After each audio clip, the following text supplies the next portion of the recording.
Samantala, hirap daw ang DILG sa case building sa nangyaring pamamaril sa paaralan sa Tacloban dahil sa mga butas sa mga umiiral na batas. Magbabalita si Mobile Journal, Jazz Paredes. Jazz, ano-ano yung tinutukoy na butas sa batas na nagiging hadlang sa investigasyon at kaso? Yes, Cheryl, no, sa katatapos nga lamang na press conference with DILG Secretary John Vic Remulla ay kanya nga sinabi nga na tila bitin daw ang batas dahil ayon sa kanya ay nirekomenda niya nga i-rewrite o isulat muli ito nga IRR o yung Implementing Rules and Regulations nga ng gun ownership and responsible gun ownership dahil lang nakasaad daw dito ay walang nakalagay na liability ang isang gun owner kung sakaling magamit sa isang grave na krimen itong kanyang baril. Kaya naman na kung titingnan natin, Sherry, no, yung isa sa baril na ginamit, yung Glock 9mm na pistol, ay nagkaroon ng liability ito nga may-ari dahil ito daw ay isang police, dahil ito ay police property. Pero on the other hand, ang iba daw na gun owners na posibleng ang magamit for grave crimes, ang kanyang baril ay wala raw nakasaad sa batas na maaari itong managot. Bukod pa dyan, napag-usapan din na kung meron bang responsibility o liability itong mga magulang ng ating CICLs ay hindi raw niya masabi ngayon dahil hindi rin daw nakasaad sa batas na magkakaroon ng responsibilidad ang magulang ng mga CICL sa oras na ito nga ay under 15 sila at sila ay nakagawa ng krimen kagaya ng sa CICLs.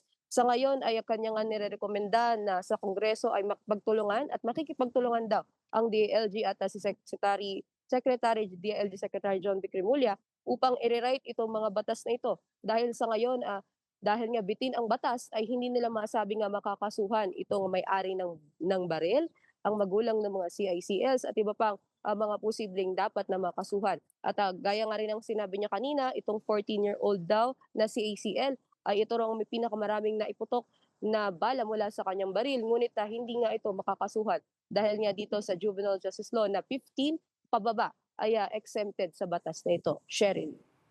Ano yung mga hakbang na ginagawa ng DILG at iba pang ahensya para mapalakas ang kaso laban sa mga CICL at mga magulang nila? Cheryl, ayon nga rin na kay Remulla kanina, ang infirmity daw ng batas, walang liability ang mga magulang, ngunit ginagawa raw nila ang lahat. Sa ngayon ay inirecommend na raw nila yan sa prosecution at ayon rin kay PNP Chief Melencio Nartates ay naipasa na nila ang records of investigation at nasa piskalya na raw ito at sila ang mag-uusig kung ano ang magiging resolution. Ngunit sa ngayon ay kagaya nga ng ating nasabi kanina ay makikipagtulungan daw si DILG Secretary John Vic Remulla upang maisaayos nga itong current IRR upang magkaroon ng mas maayos at mas matibay na gun ownership at liability nito nga may-ari ng baril at posible na rin nga ito nga sa liability ng mga magulang. Ngunit sa ngayon, Cheryl, hindi pa natin masabi kung meron bang kaso dito sa mga magulang ng CACLs. Ngunit inirekomenda na raw yan sa prosecution. Cheryl. May impormasyon din ba ang DILG sa posibleng gang na konektado daw dito sa dalawang CICL? Cheryl, sa ngayon ay wala pa tayong natatanggap na impormasyon kaugnay dito sa gang na posibleng konektado nga dito sa dalawang CACL. Ngunit kung babalikan natin ay isa yan sa sinasabing posibleng nag-udyok nga daw sa dalawang CACL upang gawin itong mass shooting sa Tacloban. Ngunit sa ngayon ay wala pa tayong natatanggap na impormasyon dyan at babantayan natin ang mga susunod na impormasyon na lalabas kaugnay niyan, Cheryl. Jazz, kumustahin ko rin yung fact-finding investigation sa pagkamatay ng dalawang Ateneo student athletes.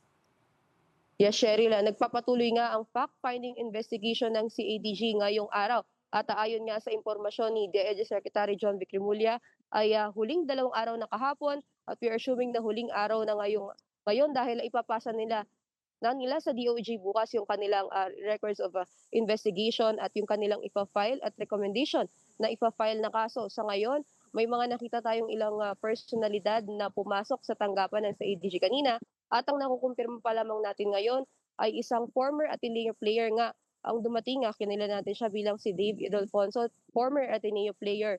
At sa ngayon, Cheryl, ang ating alalalaman, ayon nga kay Remulla kahapon, ilang mga former Ateneo players na lamang at management from the management ng Ateneo na lamang ang kanilang inaantay para matapos yung kanilang report. Ngunit sa ngayon, Cheryl, dagdag ko na rin lamang ay nanawagan din ang kapulisan na mas pagpaigtingin daw ang mga safety standards ng eskwelahan ngayon ngayong malapit na yung pagtapos nitong investigasyon ng Ateneo. Ayon sa Philippine National Police, sila ay nananawagan sa mga mas mahigpit na hakbang sa mga estudyanteng lumalahok sa hindi lamang sa mga team building pati na rin sa mga school camp, training program, at iba pang extracurricular activities dahil ito nga kaugnay nga ng nangyaring insidente ng pagkalunod nila Rene Baterbonia at Divine Adili nawa daw ay maging sana nga daw ay ito ay maging marinig yung kanilang panawagan na maging mapaigting na mga paaralan yung kanilang mga isinasagawang aktibidad upang hindi na magaya o mangyari ang mga kagayang insidente. Sharing. Maraming salamat po, Baljerno Jazz Paredes.